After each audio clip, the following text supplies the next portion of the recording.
Welcome to UO Today. I'm Paul Pepis, Director of the Oregon Humanities Center. My guest today is writer Miriam Gershow. Her debut novel, The Local News, published in 2009, was an Oregon Book Award finalist. Her collection, Survival Tips Stories, was published in 2024. Gershow's work has appeared in the anthologies the 2008 Robert Olin Butler Prize Stories, and If That Mockingbird Don't Sing, Parenting Stories Gone Speculative, and Already Gone, 40 Stories of Running Away. Gershow's stories have appeared in the Georgia Review, Gulf Coast, Black Warrior Review, Salon, and Craft Literary, among other journals.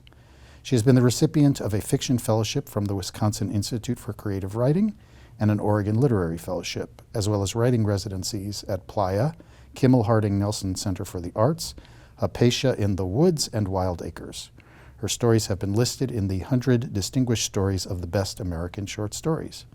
Gershow teaches writing in the English department at the University of Oregon. Thanks for coming on the show, Miriam. It's great to have you back to UO Today. Thank you for having me. So first of all, tell us about your background and why you became a writer. Oh, that's good. We're starting small. Okay. I started writing when I was really young, just was taken as my son was in elementary school with all the little creative assignments. I remember the crayon on the lined paper that had the two straight lines and then the dot in the middle. I remember that being the first story. But then I had a childhood being convinced that I was going to be a tap dancer, a Broadway star, a ballerina, and I had a really encouraging high school English teacher. Did one of those Scholastic Awards, which is the pinnacle of high school writing, and then went to Michigan, which has a great writing program, and was terrified to do anything with it. And it wasn't until a couple years after I graduated and I was wondering what to do with my life, and I knew I didn't want to stay in Michigan, so I got on an Amtrak and moved to Portland, and that's when I, at 24, said, I'm going to be a writer, and really gave it a try as an adult. And it wasn't, that was there, so it was a good 5 years just writing, being in writing groups before I even got into an MFA program, so that's where I really cut my teeth on working and writing and that thing. And then you got your MFA at the University of Oregon. I did. From the University of Oregon's Distinguished Creative Writing Program. Indeed.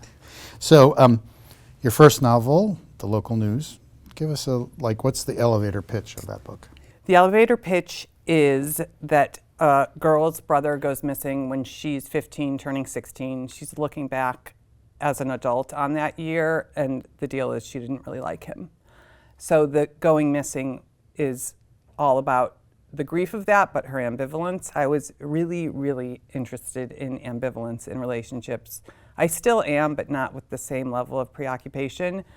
That book was a miracle because I scribbled on the very first piece of paper, notes about it. I scribbled going missing was the only interesting thing he'd ever done. And then that ended up as the tagline on the jacket cover. That will never happen again. That will never happen again. I don't even think I appreciated how miraculous it was at the time. So the whole experience was kind of miraculous, and then it was kind of anticlimactic. So tell us a little bit about the journey from the publication of The Local News to that of Survival Tips Stories. Yeah, so that's a 15-year journey. From the days, from the year the book came out to the year the book came out was 15 years. The Local News was acquired by Spiegel and Grau, which was a brand new publishing house, an imprint, a Random House. They paid me a huge advance. They got national reviews. The book was everywhere. That was really exciting, super exciting. So exceeded all my wildest dreams.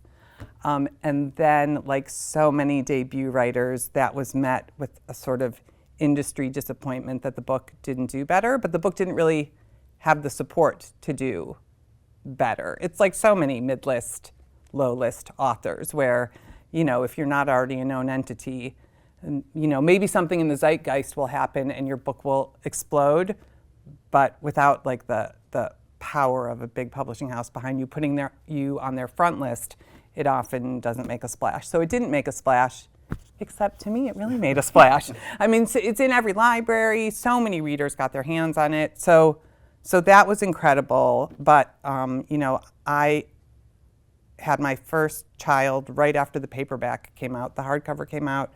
A year later, the paperback came out.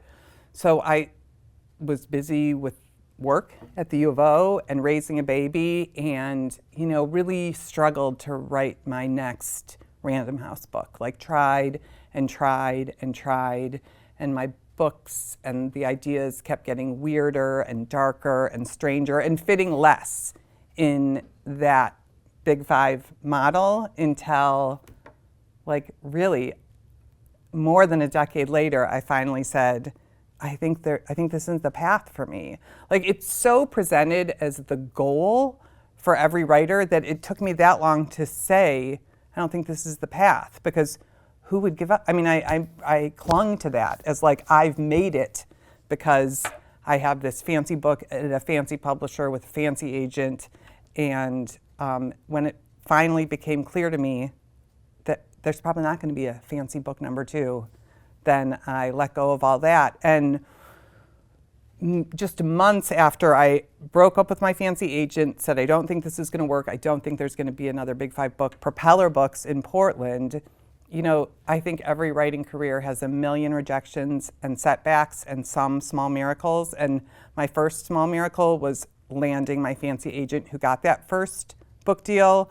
My second small miracle was after I broke up with her. Propeller Books, who I had admired for 15 years since they published Mary Reckner's debut story collection, which is beautiful. And they don't take submissions, and I would check their website every 6 months, are they taking submissions yet? No, they're still not taking submissions. Dan Deweese, who runs it, contacted me and asked if I had a book to send him. So I was like, the universe is telling me I'm on the right path. And he is who published Survival Tips. So in the interim between the novel and the story collection, you became involved with flash fiction. So first of all, what is that?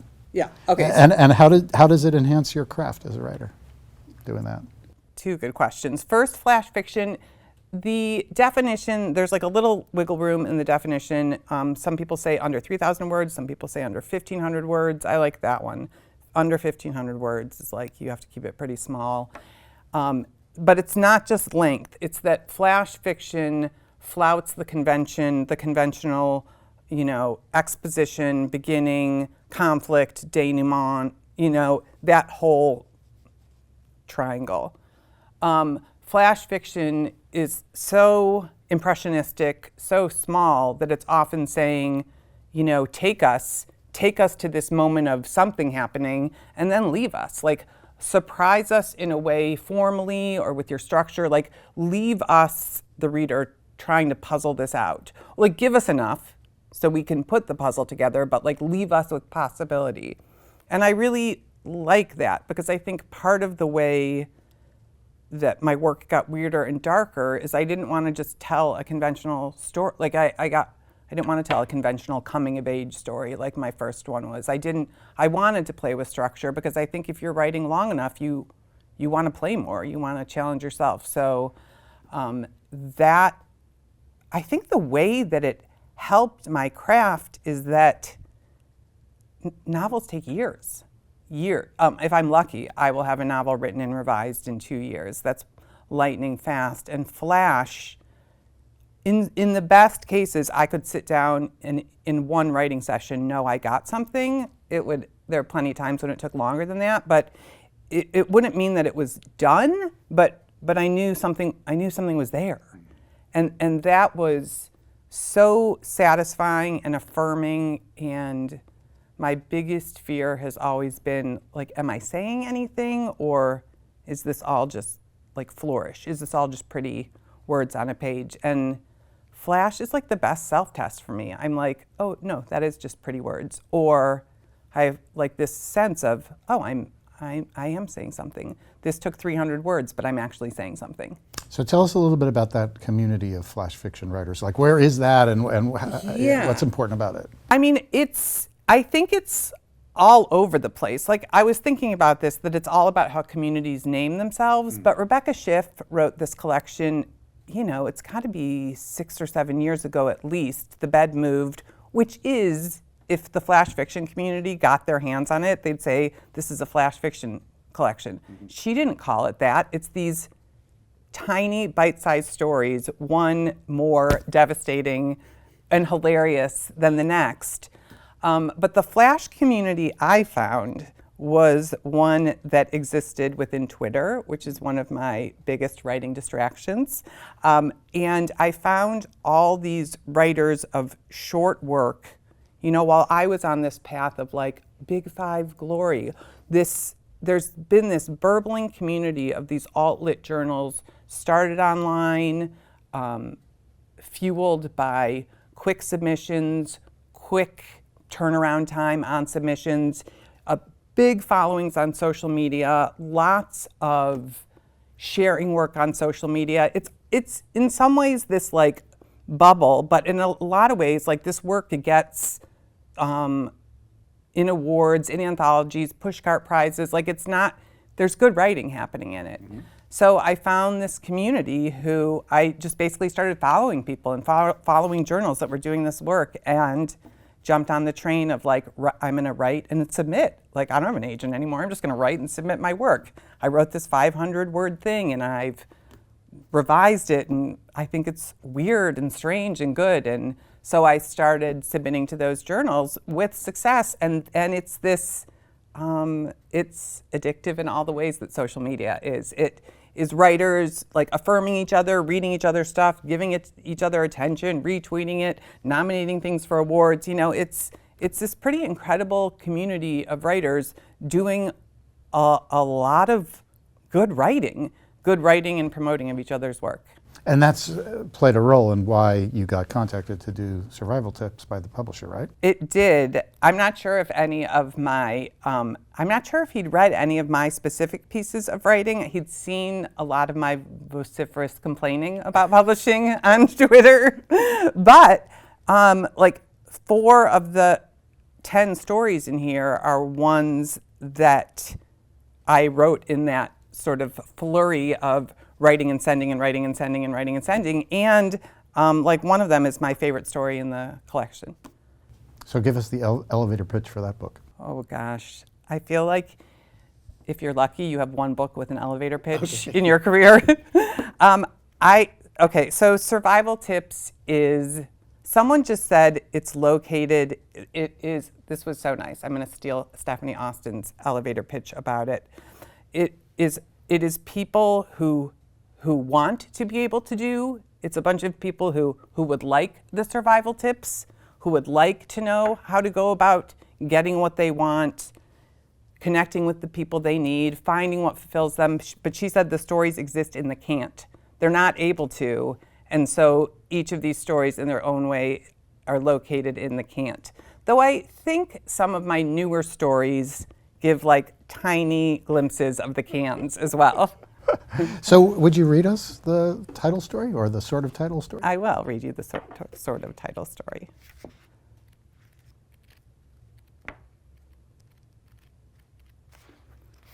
This is Survival Tips Toddler Birthday Party. Don't think about fire tornadoes. Don't think about the insurrectionist who wore horns and turned out to be vegan. Don't think about the domestic supply of infants. Go to the dollar store and buy bubble wands, gummy bracelets, Doc McStuffin grab-and-go play pack coloring and sticker set, Frozen 2 grab-and-go play pack coloring and sticker set, Encanto grab-and-go play pack coloring and sticker set. Invite everyone from the preschool. Invite neighbor kids. Invite kids from the park who aren't technically friends with your toddler but aren't not friends. They go down the slide together. They swing. They spin each other on the large cockeyed plastic ring that is the replacement for the too dangerous metal merry-go-round. Not everyone will come, and better to have too full a house than you, your toddler, your husband, and all those fucking cupcakes. Make adult drinks. Offer all the moms and the one dad man bun and egregious levels of lauding. Daytime sangria. And don't be insulted when more than a few decline. These are not your friends. You make friends through sarcasm and shared history. These are sleep-deprived strangers. Set up pin the tail on the donkey. Set up water balloon. Set up piñata. Say, Who wants to do? Who wants to do? Who wants to do? Wave your arms like the balloon man in front of the auto dealership. The shine of all those windshields in the summertime always makes you wish you'd remembered your sunglasses. Drink your daytime sangria. Laugh with everyone when blindfolded 3-year-olds wield baseball bats dangerously yet ineffectively at Donkey from Shrek. A movie your child has not yet seen only because they do not sit long enough to watch movies. Be grateful that the toddler who refuses the blindfold is not your toddler. Be grateful that the toddler who cries when the one dad with the man bun smashes Donkey with a single powerful swing is not your toddler. Argue quietly in the kitchen with your husband, 2 dads at the party, about the cupcakes. He wants to serve them outside, you inside. You do not care, but you argue because you are tired and slightly buzzed and would like to get bent over the arm of your living room sofa by the one dad with the man bun. Catch sight of your toddler and your deaf geriatric minx in a midday sunbeam, one chubby hand on the cat's rump. Marvel at the patience of your cat. Marvel at the beauty of your toddler. Tell your husband to get the camera. Know your mistake is in not telling him to look. Feel bad that he was busy finding his camera and missed it. Serve the cupcakes inside. Lie when a mother who is not your friend asks if you made them. Shout, "In all my spare time," without meaning to shout. And feel bad for the face the mother who is not your friend makes. Try to keep the toddlers at the table while they eat. Try to get the parents to wipe toddler hands and faces. Watch the toddlers get frosting on the sofa you'd like to be bent over. Say to your husband, "You were right," and know that this is the currency of marriage. Know you don't really want to be bent over the sofa. Know you want to want it. Know you only want to sit on the toilet without anyone trying to open the bathroom door. Think you will remember all of this. Forget that memory is happenstance and sometimes cruel. Forget that scientists have proven memory is impressionistic, whole swaths lost. Do not know this is a whole swath. The daytime sangrias, Donkey, the sunbeam, the indoor cupcakes. Do not realize this will become only pictures in a hardbound photo book from the hardbound photo book website, where you also order your year-end photo card, the 3 of you, posing arm in arm year after year, smiling, trying not to blink at the same time, trying not to blink at all, blinking. So, do you want to tell us anything about that story? How it came about? What inspired it? I mean, it's so interesting reading this story now. My son graduates from 8th grade tomorrow night, Yeah. and this is not my son's toddler birthday party. I had, at my book launch, there were moms from the preschool, and they were like, "We remember the flavor of that birthday party, but not the exact birthday party." And I was like, because it wasn't an exact one. So none of these are autobiography, but I'm definitely in the whole swaths lost era of parenting right now. Like, it was so maddening at the time. Everything was so maddening at the time. And people would say it goes so fast, and I would say, "Oh, fuck you very much." Because it wasn't going so fast, but now I'm finally one of the it goes so fast. So I feel like I live in the last paragraph of that story right now. So that story uses, I think, a second person point of view. Some of the stories use first, some of the stories use third. So let's talk about point of view. How do you approach that question? Yeah. Ehud Havazelet, who was one of the esteemed faculty here when I was in the MFA program, his whole thing was point of view is everything. And I was like, I know it is. That's why everything I write is always first person, because first person is everything. Like I couldn't quite hear it at the time. I think I tend to be a voicey writer. Mm-hmm. You know, I tend to like default to humor without even knowing it. So first person came naturally to me early on, and then I just stuck with it. But point of view is everything. There is, it still is pretty intuitive to me. Like I usually don't start thinking this is going to be a second person story, this is going to be a third person story, but I feel the whole range of them. I know I rarely write in first person now, but I feel the whole range of them, but it's usually a character, an image. I find that the limits of the first person point of view was that I couldn't like dig deep into the character the way I wanted to because I was limited by them. So I've written a lot in third person recently. I'm kind of enchanted with these second person stories, which are very directly influenced by Lori Moore's second person stories and self-help. But the irony that's baked into the you is just like pretty delicious. So I've recently read a lot of second person stories that are like the most thinly autobiographical things that I've read, and they're funny because you're writing it as you. Like I read it with my family in the audience and they recognize themselves, and so it's like an easy, quick, it's like, yeah, it gives me an easy, quick hit of short writing these days, the you point of view. I keep returning to it. So you've written a novel, you've got these short stories. Are there particular challenges that the short story form presents?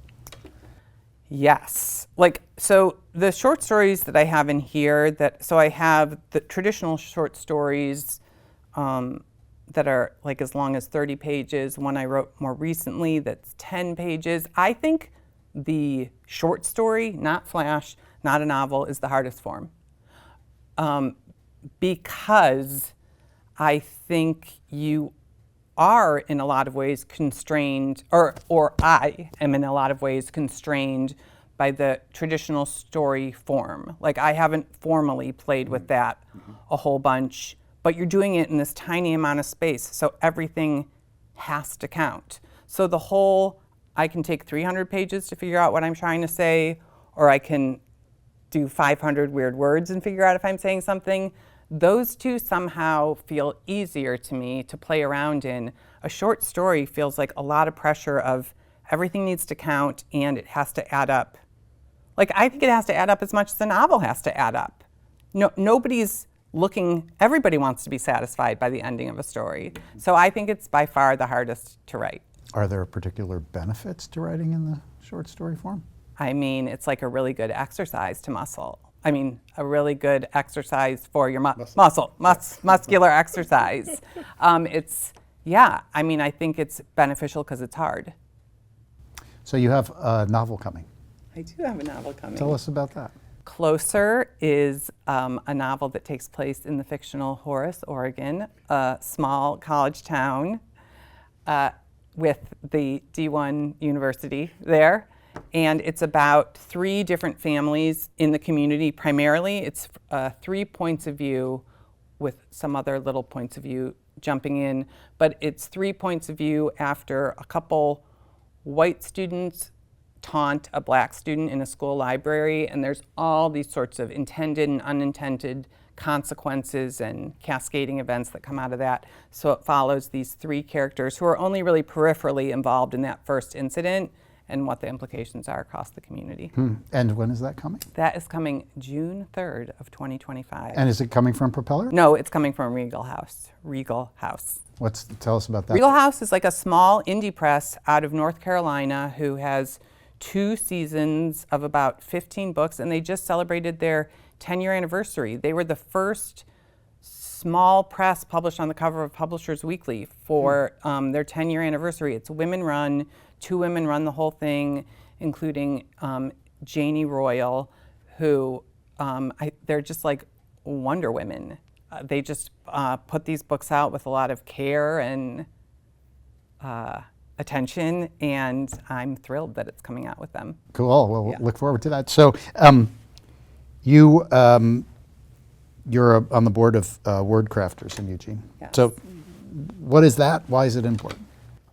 Word Crafters it's funny. So are you familiar with Literary Arts out of Portland? Sure. So Literary Arts is like the huge literary organization, writing awards, writers in the schools, classes, all craft for writers, all sorts of amazing work they do around writers and writing.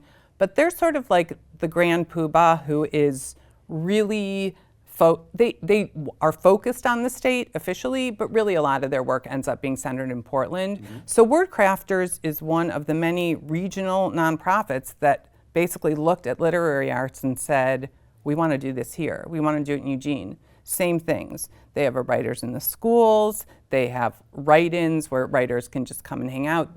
They've had reading like a writer series where you have like a community book group, but it's all how a writer would look at this book. You take a book you love and talk to the community about it. They sponsored Lane County Reads with Roz Chast's memoir, Can't We Talk About Something More Pleasant? So they have classes for kids. My son's a WordCraft member.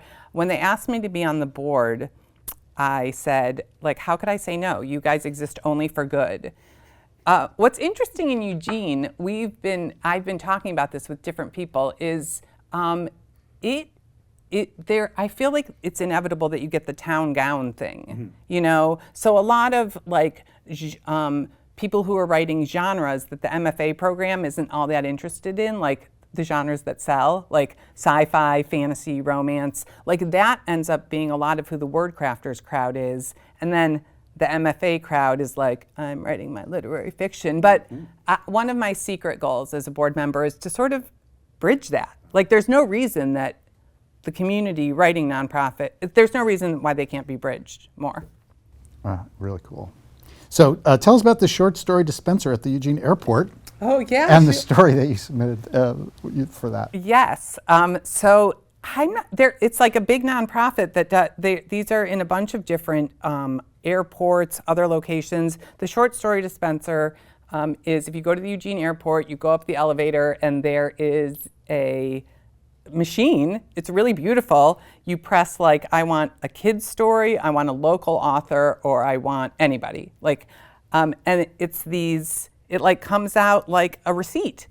And you've got a poem or a short story or, so we press it a lot of times everywhere we go. We haven't gotten mine yet. When they first solicited me, I just started writing really short work because they wanted really short work, and it was really dark and kind of uncomfortable and about like a haunted child.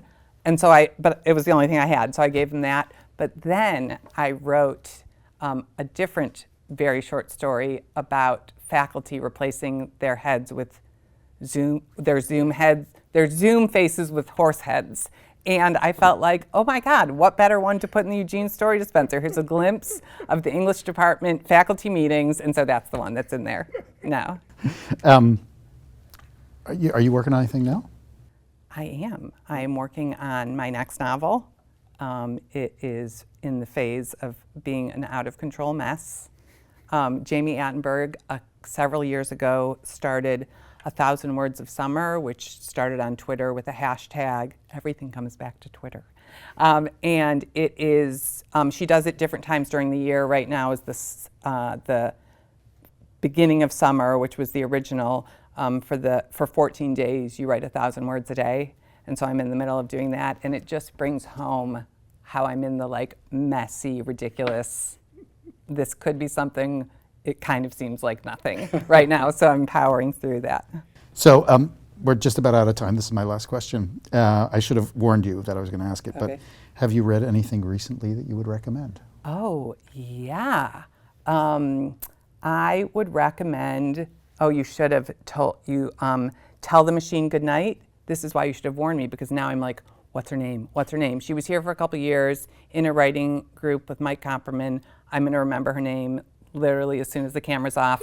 Tell the Machine Goodnight. Like, there's only one book named that. It's incredible. The voice is so endearing. It's really ambitious, but in a way that's totally readable.